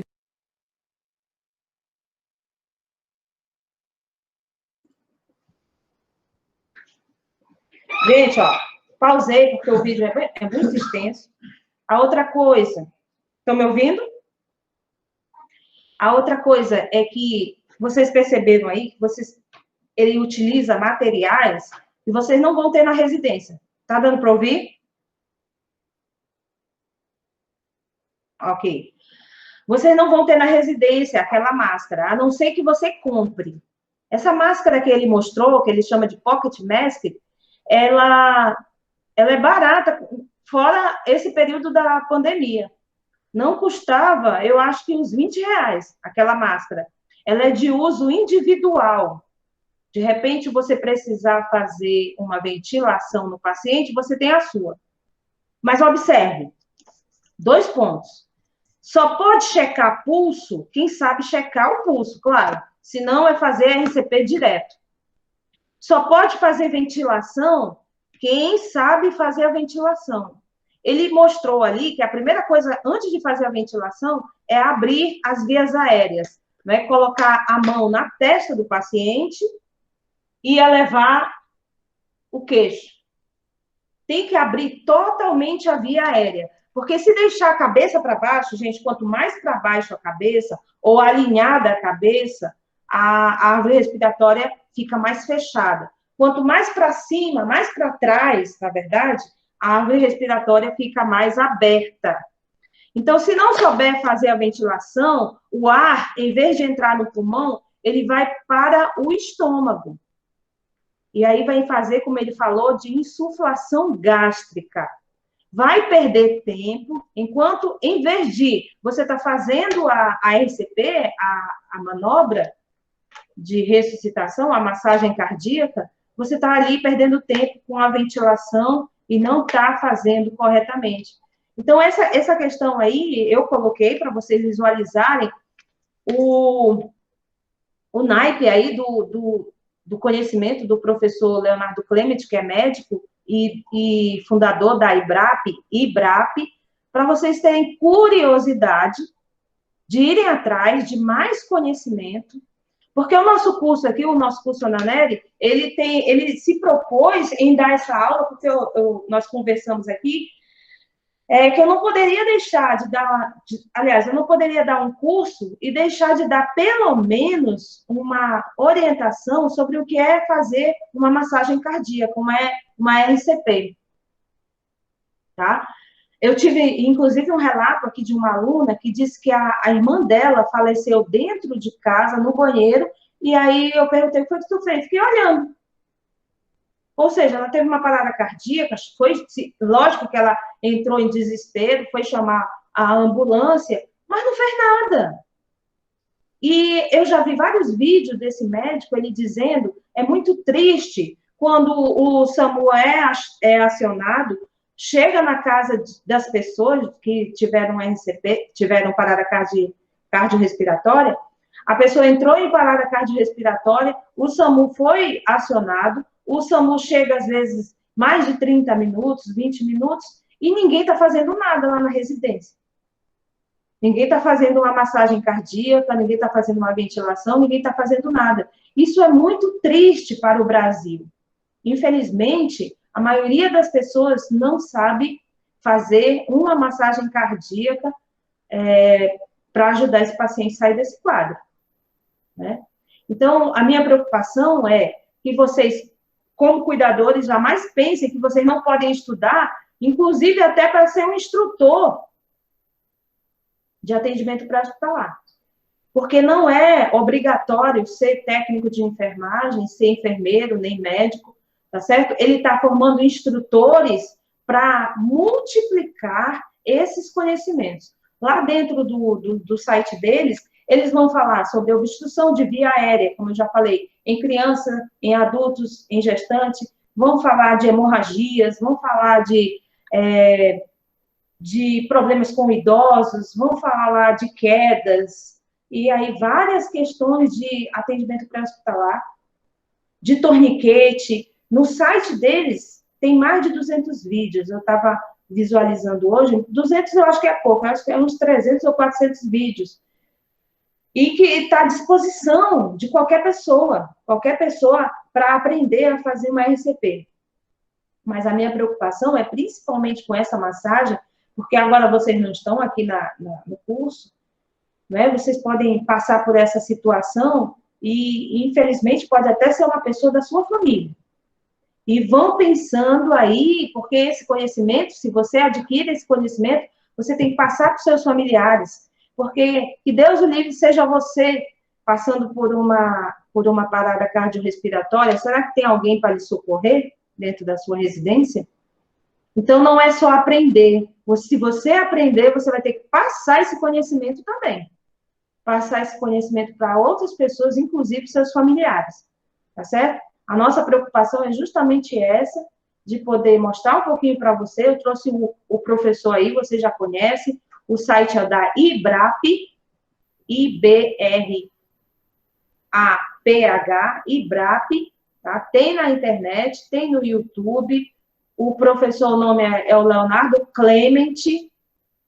Vão atrás, gente, vão atrás, tá certo? Não tem nada para fazer, não fica olhando Facebook, não. Não fica olhando mensagem. Professora, na terça-feira, quando a senhora deu a dica dele para mim, eu já fui no YouTube, só com o nome dele eu já achei e comecei a segui-lo. A gente acha todos os vídeos dele. Assisti os 2 ontem. Maravilhosa indicação. Ótimo, né? Ótimo. Eu também estou estudando com eles, para concurso, né? E eu pretendo também fazer o curso de instrutor aí do IBRAPH. Né? Então, a dica não é para ficar para você, a dica é para espalhar para todo mundo. Né? Fico com muita pena porque os colegas do nosso grupo não vieram assistir nossa aula aqui, a indicação, mas vamos postar os vídeos. Quem quiser postar no nosso grupo, pode postar os vídeos, tá certo? Passem esse conhecimento, porque esse conhecimento não é só para a gente e pode salvar a vida. Vocês viram aí que é uma coisa simples. De todo esse vídeo aí, com máscara, com ambu, ficou a lição de que fazer a massagem sem a máscara, sem o ambu, também é eficaz, tá? E o que ele mostrou é como se posicionar, como fazer a massagem. Se não fizer a massagem correta também, não vai ter êxito, não vai ajudar o paciente, tá? E como tem gente que retorna e depois agradece porque foi socorrido por uma pessoa que conhece, e conseguiu sobreviver. Eu espero, como eu digo, eu espero que vocês nunca passem por isso. Eu já fiz massagem cardíaca, mas foi na unidade que a gente trabalhava, onde idosos entravam em parada cardíaca e a gente tem que atender. Mas, graças a Deus, na minha casa, nunca tive que fazer, né? Mas a gente não está imune a esse tipo de acontecimento, tá certo? Então, eu vou aqui me despedir de vocês, agradeço. A dica aí é para todos. Vamos estudar, tá? Vamos estudar. E eu vou marcar com vocês, eu passo no grupo o material dessa aula. Dessa aula, eu não sei se vai dar para a gente colocar, mas o assunto da próxima aula a gente vai comentar no grupo para vocês assistirem, tá bom? Parabéns aí os que estão assistindo aula online, estamos nos vendo aqui pelo computador, mas de qualquer forma, estamos nos estimulando, nos motivando a estudar sempre, estudar sempre. O conhecimento, ele é de todas as pessoas, não é de uma pessoa só de área da saúde, não é isso. O conhecimento é de todos nós, tá certo? Todos nós podemos estudar. E completando, em vez de estarem no Facebook, olhando mensagens de WhatsApp, vão estudar aí o professor Leonardo Clement do IBRAPH, que é a melhor coisa que você faz, tá bom? E depois me conta aí a sua experiência. Um abraço, boa noite, tá? Um abraço para vocês, boa noite. Vocês vão ver que, com certeza, vocês vão prestar um cuidado melhor para os seus pacientes, tá bom? Boa noite, professor. Obrigada pela aula. Foi muito boa. Valeu, um abraço. Cristina, Francimara, Laílma, Aline, que estavam presentes aqui no curso. Boa noite para vocês, tá? Um abraço. Boa noite, obrigada. Mais um dia maravilhoso. Valeu, tchau, linda. Boa noite. Tchau, gente. Boa noite. Tchau, pessoal. Boa noite. Até terça, se Deus quiser.